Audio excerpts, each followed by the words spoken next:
Yeah, I don't know. I'm not really sure. We haven't had the best season here at Knoxville for a few reasons. We've had a ton of rain. It feels like we rained half the races out, and some nights we just haven't even been fast either. So, and we've had some really bad luck and some not so great runs in the last month here. And rolling into it, we're like, this is not how we need to be coming into the biggest month of the year. And I know we're product of our circumstances here a little bit tonight. There were some really fast guys that couldn't make it through their heat, and that takes a lot less guys out of being in front of you got to beat. So, great points night for us.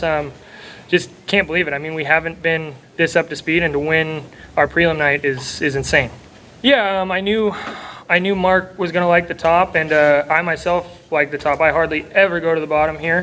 Frankly, I'm awful at it. I did okay tonight, I guess, but we were good on the bottom in our heat race, and that's kind of the point of running here is to get a little bit better at this racetrack.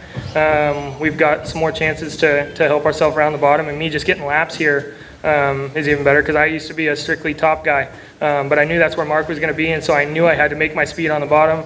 And I tried not to show my cards too early because there was 1 and 2 was significantly better on the bottom than 3 and 4 was. 3 and 4, it was just to keep me down there. So I knew I had to get it in one shot and then pretty much go wherever the racetrack let me go and wherever was fastest. It seemed like we were best in 1 and 2 on the bottom. And to be honest, I'm not even really sure where we were fastest in 3 and 4. I was kind of all over the place. I'd slide myself, pull off it, run the top, run the bottom, kind of wherever I had to be. Yeah, so we chose to run Knoxville for a couple reasons. One of them is Jeff McCall and myself. I'm from Seattle area and he's from North Carolina. And then the other car owner, Scott Gobrick, is from Pennsylvania. We don't really like to settle in one spot. We did the early years, we ran a lot in North Carolina, then we ran a couple years in Central PA, and we thought, let's go to Knoxville now. And I think they got pretty excited. We did make the show here, the Saturday night feature, our first try together back in 2017. And I think that got everybody really excited. And then we were maybe a little bit let down when we didn't make the show last year. So we kind of took it upon ourselves to say, hey, let's pick this place out and let's go try and get better there and see if we can, consistently be fast there. And we haven't really this year yet. Like I said, that's for a couple reasons. One, we've made some major changes to our program that's a lot different than our program was in Central Pennsylvania. And the other is we just haven't got to race very much. There's been a lot of rain around here. And yeah, I do, both myself and Jeff McCall commute from, I'm from Seattle to Des Moines. I come in every Thursday or so and out every Sunday. And Jeff does the exact same thing from Charlotte. So, and then we got Trevor and Woody here doing all the work during the week, keeping the cars together. And we keep our car out at Bruce Woods just a couple minutes out of Knoxville here. So it definitely takes a lot to bring this whole deal together. And it's been a headache, a nightmare at times. But nights like this is what makes it all worth it. I've rolled into the pits here at about 5:30 one time, yeah. I fly in, if we're running Knoxville, because the reason I fly back and forth is because my brother and I and my dad run a machine shop back in Seattle, so I got to be home every week. It's just us three. I have, once you fly back in Monday, Thursday comes up pretty quick as far as work goes. It seems like you're there for only a couple days and you don't really get anything done. So we try and stretch it out as much as we can. So if I know I'm running Knoxville, I'll take the red eye into Des Moines that puts me here about 10 a.m., 10:30. And in that case, kind of the way I plan it is if I fly into Chicago or Denver, if I at least make my first flight, if all else fails, I can rent a car and drive here and get here in time.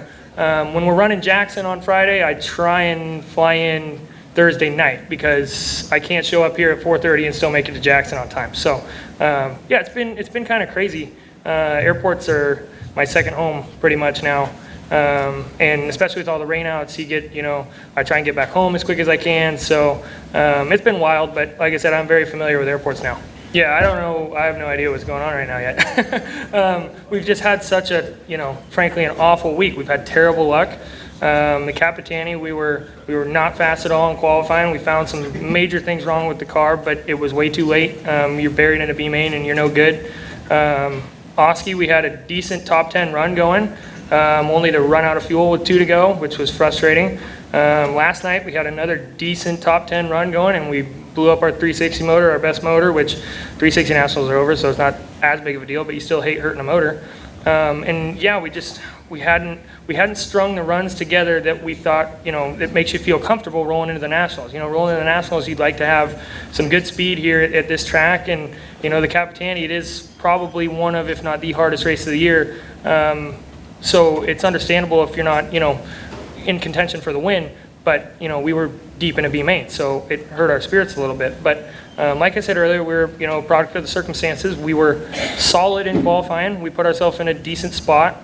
We picked up the positions that we needed to in the heat, and I think we made the right adjustments. And I made a couple of key decisions in the feature that put us here where we are. It's not, you know, it's not, if you break it down, it's not miraculous what happened. It's just not necessarily expected. We were just hoping for a solid run and maybe build some good points, and we ended up with a win, which is fantastic. Everybody did their job, and I think everybody's been doing their job. We just have not had very good luck, and you know, I haven't been driving as good as I probably need to. We haven't really had the car where it needs to be, and everything just kind of fell into place, and we did everything we were supposed to tonight to take advantage of our opportunity.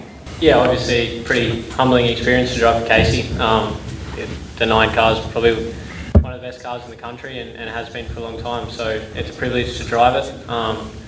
It's been really cool to be able to get a bunch of laps here at Knoxville before the Nationals, and I'd never done that. Normally we just roll straight up to the Nationals, so it's been a really good time. We've had some really good results, and yeah, tonight's nothing to be unhappy about. Yeah, I was really annoyed at that caution. We just got by Dogmeyer there, and we were all kind of just in a bunch, so I was looking forward to that. I felt like in clean air we weren't really going to do too much with those guys. They would, you know, traded an awesome job, stuck the bottom every time, and you know, we were just there with them. We were there if we made a mistake, but traded. And so yeah, I was disappointed with the caution, but like I said, I feel like if the race was longer, we might have had a little bit more of a shot, but coulda, woulda, shouldas, and that obviously didn't work for us. Yeah, I think I did it in 1 and 2 and 3 and 4. Just missed the bottom going into 1 and almost spun out. I think I was looking at the infield photographers there for a minute, and then my car got off the high speed, and it took me till about the middle of the backstretch to get back on. So that gave McFadden a really big gap on me and gave me a little bit of open track, which might not have been a bad thing to be able to just see how my car was kind of working, and could move around a little bit. I probably didn't move around as much as I should have, and focused on the bottom a little bit too much, but yeah, I just can't have that many mistakes in such a short race. Yeah, I think any guy that does this full time for a living is going to get their fair amount of travel, and obviously James is halfway across the world here racing with us, so you know, my travel is just a little bit different. We drive everywhere in the country, and Trey has to fly every week, so definitely I think every person here has done a lot of traveling to try and get where they want to be and race where they want to.